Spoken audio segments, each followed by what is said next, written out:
Cześć, w czwartym odcinku pokażę Wam, jak odnowić profesjonalnie koła do Simpsona. Koła, bardzo trudny temat. Z 4 udało mi się wybrać 2 najlepsze. To jest idealne. To jest prawie idealne. Również jest na nim taka informacja. W miarę ok. Bębny na pewno będą wymagały przetoczenia oba. A to i to mam nadzieję, że po wypolerowaniu wibracyjnym będzie wyglądało jak nowe. To są te 2 koła gorsze. Łukasz zrobił mi sprawdzenie ich i raz, 2, są 3 skrzywienia na tym. Na tym jest jedno. Chyba z drugiej strony też jest jakieś. I tutaj jest drugie. I te koła nie tylko są skrzywione tutaj na obręczy, tak, tylko one są też tak jakby jajowate się zrobiły. Przez co no średnio to będzie nadawało się do jazdy. Osłony też oddam do polerowania wibracyjnego. Zębatka była już widać naprawiana. Łożysko też jest totalnie zużyte, więc nabijemy nowe. Ta zębatka jest znowu totalnie zużyta, mimo że łożysko się kręci. Ale to jest od drugiego. To jest od mojego żółtego, to jest od czerwonego. Osie może uda mi się oddać do ocynku. Z czerwonego wykorzystam, bo z żółtego niestety, ale jedna była mocno uszkodzona. Weźmy, zróbmy te złe rzeczy w końcu. Takie rzeczy brudne to trzeba robić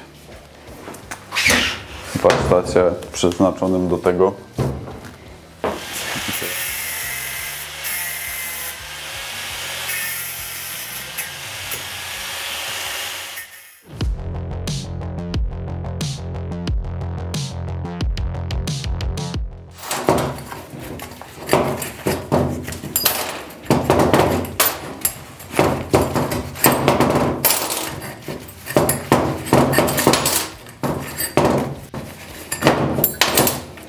Bęben wygląda bardzo obiecująco w sumie.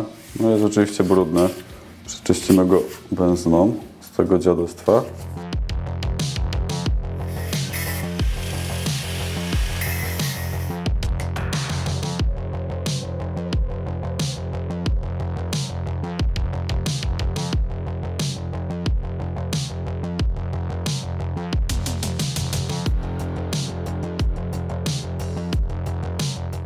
Bębny umyte, gotowe, przygotowane do oddania do polerowania.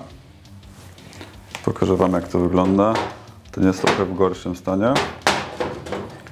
Ten jest w trochę lepszym stanie. To wygląda w porządku. Te osłony wyglądają w porządku. Tutaj się zastanawiam, bo jest inna średnica stożka, tu jest inna średnica stożka i ten jest grubszy, ten jest cięższy. Obstawiam, że to jest po prostu do tylnego koła. Dlatego, żeby ta guma tutaj wchodziła. Natomiast w przednim kole to nie ma znaczenia. Bo jest tak. I to jest przednie koło. I wchodzi wtedy tak. A to jest tylne koło tak. Z tej strony wchodzi zębatka. A z tej strony wchodzi tak. No i wszystko by się zgadzało. To jest takie mikro uszczerbek. Ciekawe, jak to będzie wyglądało już po wypolerowaniu. Tutaj mam jeszcze kilka rzeczy, które oddałbym do ocynku. Muszę je wyczyścić. Tak wyglądają teraz. Kolejnym etapem po moim przygotowaniu, wyczyszczeniu, rozcięciu, umyciu, to wszystko, co widzieliście na przebitkach, jest wizyta u Adriana w Pcimiu. Oczywiście link do Adriana u mnie w opisie filmu, jeśli potrzebowalibyście coś wypolerować lub polakierować. Cześć, jestem Adrian. Zajmuję się renowacją części samochodów i motocyklowych. Jak widać tutaj na dywaniku będziemy... Dokładnie, na dywaniku, jak u dyrektora. Będziemy ratować części od Simpsona. To nie jest przypadek, że ja stoję w cieniu, a Adrian stoi w świetle, bo to jest osoba, która się zna na procesach, które chciałbym Wam pokazać w dzisiejszym odcinku, bo miałem naprawdę dużą zagwozdkę, co zrobić z obręczami, które są aluminiowe, aby koła do Simpsona wyglądały idealnie, perfekcyjnie, a nawet chyba lepiej niż fabryczne. Co trzeba byłoby z nimi zrobić? Bo ta obręcz na przykład jest z żółtego, więc ktoś go mył i wygląda troszeczkę lepiej,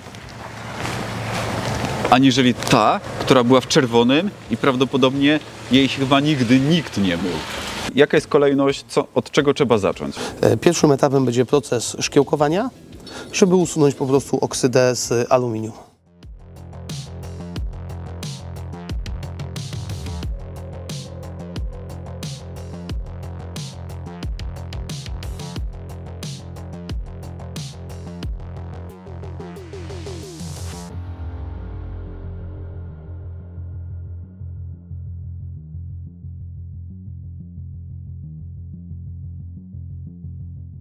Po procesie szkiełkowania możemy się wziąć za szlifowanie felgi, żeby usunąć mechaniczne uszkodzenia A czego tutaj używaliśmy do czyszczenia? mikrokulek szklanych.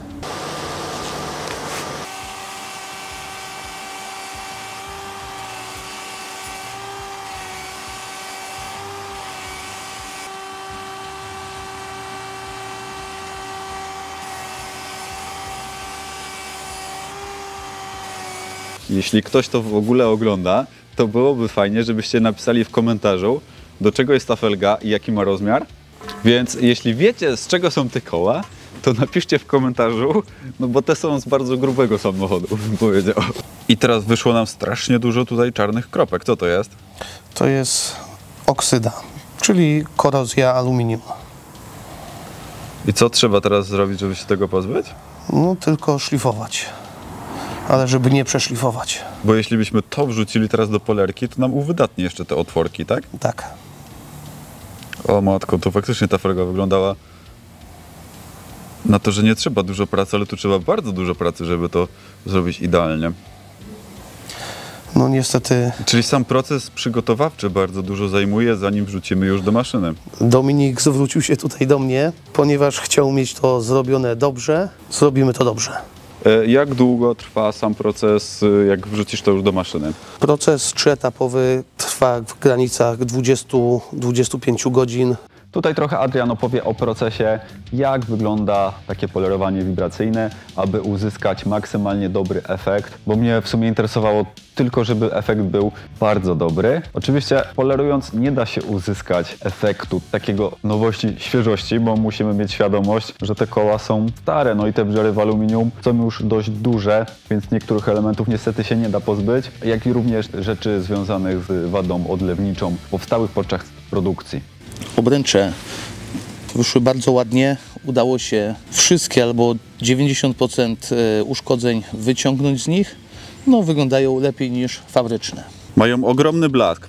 Powiedz mi, jak ten blask długo się utrzyma? Blask utrzyma się do momentu, kiedy nie umyjesz ich dimmerem albo jakąś mocną chemią. Czyli zastosowanie jest takie, że trzeba to myć po prostu delikatnymi kosmetykami. A czy przetarcie benzyną ekstrakcyjną jest w porządku? Tak, benzyna ekstrakcyjna nie zrobi z tym nic. Bo o ile przednie koło nie ma raczej styku, to na tylnym zawsze gdzieś coś z łańcucha, więc trzeba coś takiego umyć. Więc benzyna ekstrakcyjna w przypadku produktu po polerowaniu wibracyjnym jest w porządku. Tak, tutaj jeszcze dodatkowo powiem, że one są zabezpieczone chemicznie. Będziemy testować. Który z tych elementów wypolerował się na przysłowiowe lustro i nie ma żadnej skazy? Dekiel od strony magneta wyszedł no przepięknie. No widać, że kiedyś ktoś gdzieś dbał o to i nie było wrzerów na nim. Luf po prostu on technologicznie jest schowany pod osłoną i może tak na niego nie kapało jak na przykład na koła, na bębny, nie? To może być jeszcze spowodowane tym, że to może być też delikatnie inny stop niż bębny. Tutaj element jest no, częścią rozkręcalną od silnika, która nie koliduje później przy remoncie silnika czy przy naprawach. Dominik chciał po prostu sprawdzić, jaka będzie trwałość tej polerki. No ja z doświadczenia wiem, że będzie długa. Ale ja zawsze chcę sprawdzić wszystko. Więc testuję. Gdzieś widać, że one ta oksydacja weszła głęboko.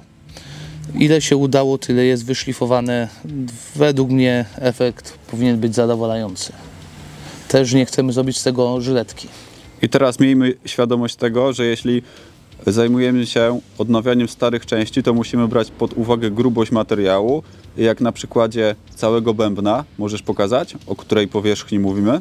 Mówimy tutaj o tej powierzchni, gdzie jak popatrzymy, grubość między środkiem bębna a górą to jest dosłownie parę milimetrów i tutaj każda ingerencja w toczenie czy coś kombinowanie przy tym może się skończyć nie za ciekawie podczas hamowania. W związku z tym, bo to bęben ma odprowadzać ciepło, nie możemy sobie pozwolić już na ściągnięcie większej ilości materiału, a te wrzery są na tyle głębokie, że nie da się tego wypolerować tak, jak na przykład udało się wypolerować osłonę silnika, która była w bardzo dobrym stanie, bez wrzerów. Remontując zabytek, tutaj musimy się czasami pogodzić z takimi rzeczami jak na przykład tutaj, czyli wadą odlewniczą, która można powiedzieć nadaje uroku i oryginalności częściom, które restaurujemy.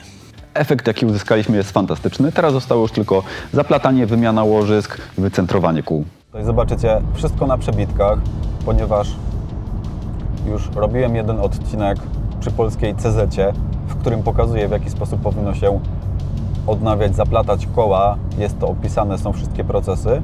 Teraz już troszeczkę więcej wiem na ten temat, więc zachęcam Was do zobaczenia tego odcinka, jeśli chcielibyście zobaczyć całościowo, jak się robi takie koła.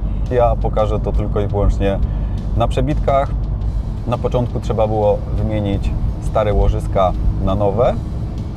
Jest to dość łatwa rzecz. Łukasz ma tutaj ogromne doświadczenie i wprawę, więc wykonuje takie czynności mega szybko. Następnie trzeba dać nowe szprychy, nyple, ustawić.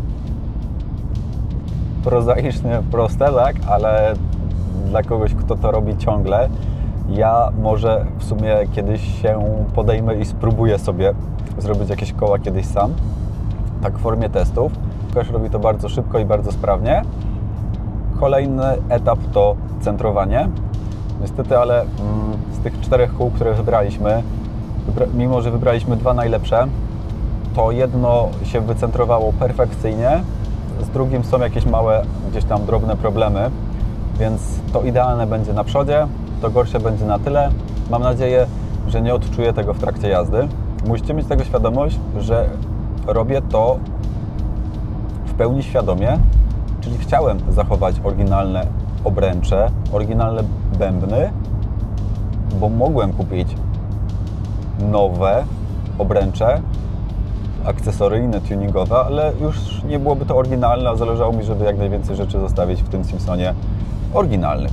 Przy okazji Łukasz dał mi nowe łożysko, które pójdzie do zębatki i naprawił gwint, bo też był lekko zniszczony, maltretowany życiem.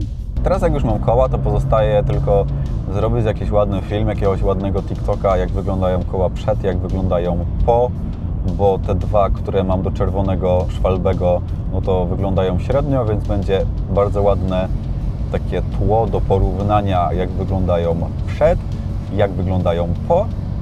Mam nadzieję, że uda mi się z tego stworzyć jakiegoś ładnego TikToka, którego sobie gdzieś tam wrzucę.